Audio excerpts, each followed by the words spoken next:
The 805 Focus is brought to you in part by Nonprofit Connect.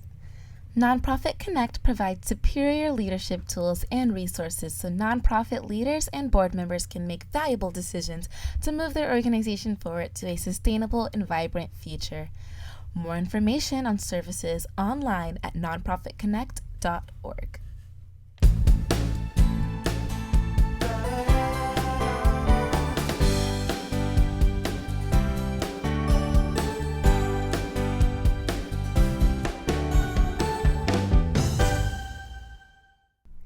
Welcome to 805 Focus. I'm Dr. Cynder Sinclair with Nonprofit Connect, and we will be bringing you the latest on your favorite nonprofits, so get ready to be inspired. Our special guest today is Kate Carter, and Kate is the founder and president of LifeChronicles. Welcome, Kate. Thank you. Good to see you, Cynder. Oh gosh, it's so good to see you. And I'm such a fan of your work. You touch the lives of so many people in such a profound way. And so would you tell us a little bit about what LifeChronicles is up to these days? Well, they touch me. You know, the people that we film touch me as well. I learned from them. Because of COVID, things changed a bit. And just like almost anyone you talk to, especially if they have an organization, it's required us to be innovative, creative, to find a way. And there are some things I think will change permanently for the better. Mm-hmm. I think a lot of things we realize this is going to be better. So we've been doing videos mostly by Zoom, which we used to do some Skype ones from time to time when we couldn't get across the country fast enough or wherever it was requested. And then, but I never really loved it because you can't hold a person's hand or give them a hug right. Look right into their eyes, but these times have changed and we've had to change with them, and we know it's been going well because they're still blowing kisses to us at the end. Oh. So we feel good about that, and it's made it possible for us to do whatever we need to do. We've done work in California. I was recently filming a young husband in Pasadena who was leaving 2 small children, and done others in Malibu and San Ynez and Northern Cal. So we're still continuing what we do, but we've also taken on other projects too. And toward the beginning of COVID, we realized that we had done a History Now project around the time that President Obama was elected, basically because it was historic to elect this man. So when COVID happened, it dawned on me, wow, this is history worldwide. And so we have a team at the University of Melbourne in Australia that we work with, and we spent 12 weeks with a team of 10 of their interns, ranging from 35 to 20 years old, developing the project called Global Voices in the time of COVID. So we've interviewed 14 countries so far. Wow. All about, has COVID changed how you see yourself, how you see your country, and how you see the world? We're lining up hopefully one in Jordan right now, and we'll keep continuing to do that. But it's been an amazing project to preserve what's happening now. Because, we've done World War II vets, we've filmed people who lived during the Great Depression. Ironically, we filmed people who could tell us about the flu pandemic of 1918. Oh my God. When I was filming a person the first week of March, a lady in her 90s, out of nowhere told us about a half-brother that she'd never known who died of COVID before she was born. I mean, not COVID, the 1918 pandemic, flu pandemic. And it was just amazing that would even come out at a time when we were just beginning to realize this was happening. Wow. So now, tell me, let's just back up just a little bit and tell me basically, someone hears about your service, they have a person in their family who's going to be passing away, and they want to be filmed giving a message, leaving a message behind to the family. Is that how it started, and is that what's been going on up until the COVID situation, and now you're doing it by Zoom? Well, some time ago, your board meets and they periodically review your mission statement and the programs, and we were always trying to figure out an elevator speech. Everybody knows you need to have a way to quickly explain to someone what you do, which is very hard to do with our work. But we realized pretty quickly that our focus is seniors and seriously ill. So we often film seniors whose families just want to preserve their stories before they're gone, or before perhaps they have a condition like Alzheimer's or something else that they lose the ability to tell those stories. So we've done many Alzheimer's people, and then seniors who don't have issues. But I remember filming Jerry Harwin, who I think he was 102 when we filmed him, and it was just because he was a guy that everybody in this town wanted to hear his stories, and we got him done. So, but for someone who's in a situation where there's a terminal diagnosis, usually, sometimes the person calls themselves, sometimes it's someone who knows them, maybe a family member or just a friend. We recently have a couple people who we filmed their mother years ago with the entire family, and she unexpectedly passed away 2 weeks later, which was not expected, but we have this beautiful footage of this whole family together, and they called because a neighbor has a condition that needs, and he has small children. So they call and we have a conversation about where and when, and we answer all their questions about, we also have to very carefully encourage them, please don't wait. Oh, yes. It's a very touchy situation, but you have to have these frank conversations because we could possibly lose our ability to do it. They might lose their ability to do it. So we also have families sit together. We were given a study years and years ago, a doctoral dissertation on separation anxiety using video. And it became very clear from that we were always going to try to film people together because the studies showed that by being seen on camera together, whoever remains will remember not just the sight and sound of that person, they will remember what it felt like to be with them. So when you tape a lot of young dying parents, as we've done many times, leaving very small children, this video is going to be how this child knows that parent and remembers what it felt like to be loved by them. That is so it's powerful. Powerful, yes. Gosh, I bet you have so many stories to share. Okay, pick one and let's share it. Well, I often tell this story, although there's so many, and it's hard to know which one, but one that really got to me was we were filming a 28-year-old young woman in Baltimore, and she had ALS. And she could move her lips and her eyes. That was it. There was covers up to here. It was just filming this. And I had a doctor from Johns Hopkins who asked to come and observe, so I put him on the second camera, so he was there. And her social worker was standing nearby, blotting up her tears. She had a BiPAP to help her breathe. But much of the beginning of the filming was her crying, talking about how she'd been an athlete in high school and a national merit scholar, and she was clearly mourning this life that had changed on her, and she had a 2-year-old child, right? Oh, golly. And so I remember in my head thinking, wow, I need to turn this around because this needs to be something that her child's going to feel good about when she watches. It can't just be so terribly sad. Yeah. Not trying to repaint the picture, just trying to move it to a place that the child would look forward to watching. And at a certain point, I remember in my head saying, wow, somebody help me, I don't know what to do. And out of nowhere, I said, Raven, I would never ask you to say there's anything good about ALS because you and I both know there's nothing good about ALS. But at this time in your life, what is it that brings you joy? And she said, my daughter brings me joy, and talked about her daughter the rest of the time. And it was such a relief to know that this is what we really needed. Gosh. And we walked out of there, and that doctor just was, he said, I've never seen anything like that. It was amazing. And a week later, her husband called. I was still on the East Coast filming, and he said, Katie, she passed away the next day. And I told her mother today what you had done, and she's ecstatic that her grandchild's going to have that. So it was all great. Oh my gosh. It was great. That is really touching. Yeah. What a gift. Right. And for us to experience that with her, Right. you know. So how long have you been doing this? 23 years. It'll be 24 years in January. I thought it was over 23 years. So we just redid our data, our demographics, and we've now done 417 cities across the United States, including London and 4 in Canada, and 43 states. Gosh. Yeah, it's exciting. And so 23 years ago, did you have any idea it would just blossom like this? No, that's a really great question. Nobody ever thinks to ask me, but no. When I started, my friend had passed away. Her husband had passed away shortly before her. Their children were 16, 13, and 10.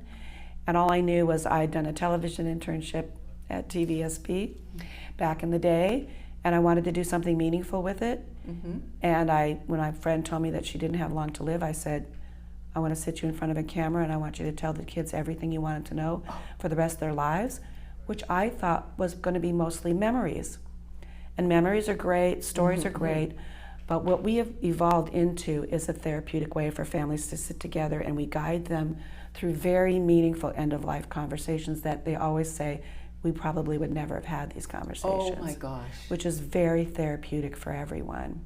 What a blessing that is. Yeah, but we didn't know that when we started. We just thought this was stories. Yeah. And so then you just put one foot in front of the other, and now, Right. You've been doing this for 23 years, helping scores of people. But you know what we did know in the beginning, Cynder? We knew really quickly that we should involve students in this, high school and college students, because first of all, they love the technology. We know that's why they come to us. But they stay with us because they have these really profound experiences that change. I remember one of our early interns, volunteers, a high school student from Laguna Blanca actually, and he wrote his college essay about us, and he applied to Harvard and Stanford. He got into Harvard and graduated from Harvard, but he wrote in his essay that he knew that he had learned things from Life Chronicles experiences that many of his friends may never learn. And that was it in a nutshell. Gosh. Yeah. So when you say the students, are they staff? Are they volunteers? They're volunteers, but we have gone on to hire, Derek Barbie, who was with us for 6 years after he graduated film studies at UCSB. He was our production editor for a long time until his wife transferred up to the University of Washington. And then we hired Oscar Gutierrez literally when he graduated. The next day he started with us on staff. But Oscar had been with us since he was 17, so we've been having Oscar with us for over 20 years. So you use volunteers in all sorts of ways, and some of them end up becoming staff. Yes, they do. Some of them go on filmings with us. Some of them know how to edit. They're familiar with Final Cut, which is what we use. Some of them come in and edit photos and scan photos that we use in the videos. Some of them transcribe videos, which is going to become important because we are creating for over 10 years, we've been creating an educational project that one of these days we'll initiate called LifeSpace. We've already reserved that name. And it will take our videos, break them into clips, and categorize them by topics so that teachers can use them for real life experience. Wow. Which is really powerful. You are absolutely amazing. And so you just open yourself up to these ideas. Yes, that's what it really is, Cynder. And they come and you pay attention, and then you execute. You're amazing, because that is what it is. I remember when I didn't know what I wanted to do after my internship, I remember saying, okay, well, I'm just going to open myself up to the universe will show me what it is one day. And then, what was the second thing you said? And then, so you listen, you pay attention, and then you execute. Right, and that's that listening, being ready to go forward and trust. I remember the day I decided I had to do this, I thought, I'm just going to step off that cliff and trust and believe that I will not hit the bottom. But also knowing that friends would help me, and they did. That takes a lot of courage, a lot of wisdom, and a lot of just paying attention. Right. Oh my gosh. You are totally amazing. So your Life Chronicles is a 501c3 nonprofit. Correct. And so let's say someone's watching this, or they've heard about your wonderful work and they want to make a financial donation. They can go to your website and they can find out more about you. They can know how to volunteer. They can find out how to make a financial contribution. Or they could find out how to access your services. Exactly. And I highly encourage people to watch the video clips on the homepage in particular. If you go to the media page, there's a documentary that was done by a 30-year veteran NBC producer about us that's been to a couple of film festivals. I was on BBC World Radio in the studio in London. That interview's on there. So they can see lots of things, but I encourage them to watch those clips on the homepage. And if they go to lifechronicles.org/donate, that's where they can donate. Okay. So, but do you have a donate now button on your main? We have a tab at the top that says donate. Oh, perfect. We want to make it easy. Yes. Yeah. Oh my gosh. So now let's go back to how COVID has been really impacting your work, and you've had to, what's the big word today? Pivot. You've had to pivot a lot. Right. Right, well, we're fine with it. I mean, I'm not sure we're going to go back in an office. We've been working remotely. I have people working remotely editing, and I have people helping with, we've decided to scan all of our paper and get rid of all our paper. Good. After we found out from my sister, who's a legal assistant, that attorneys have been doing that for a long time. So I thought, well, so we've just been reorganizing, but also continuing to do our work. Sometimes in person, we're very careful, we're masked. I don't even take a crew anymore. We try to minimize it so that there's as little exposure as possible to the people that we're serving. We don't want to put them in jeopardy, you know. But it's been going great. It just required us to look at everything and say, yeah, we can still be here. Mm-hmm. So you adapt. Sometimes you Zoom if they're Right. in another state or even country. Right. If they're in California, there's a good chance that you could actually go there in person. Right. But you just sort of assess each one. Exactly. And we coordinate with the family to make sure it works for them, you know. If they'd rather we did Zoom because of, you know, the precarious health of a person, you know, Gotcha. that we want to film, we will do that. But mostly, you know, it's been working. Because you make it work. Well, you have to. How many staff do you have? Right, I'm the only on-staff person Okay. right now. Everyone else is volunteers. Oh, It's gosh. funny, we're going through staffing changes, and literally the month before COVID broke, we had this board meeting. Okay, it's time to staff back up. You know, we're in a place where we're going to do that again, and all this happened. And I'm grateful we didn't have staff when that happened, because we probably would have had to let them go. Oh, We wouldn't be right. able to afford to keep them during COVID. So it's working out, but we do plan on staffing back up, no question. Oh gosh. Yeah, you gotta always be, you know, ready for whatever comes. Right. So, okay, tell us another story. Gosh, so many stories. I remember really early when Tim Tremblay in town, Oh, uh-huh. we filmed his dad, and it was one of the very, very early videos, and he was a total character.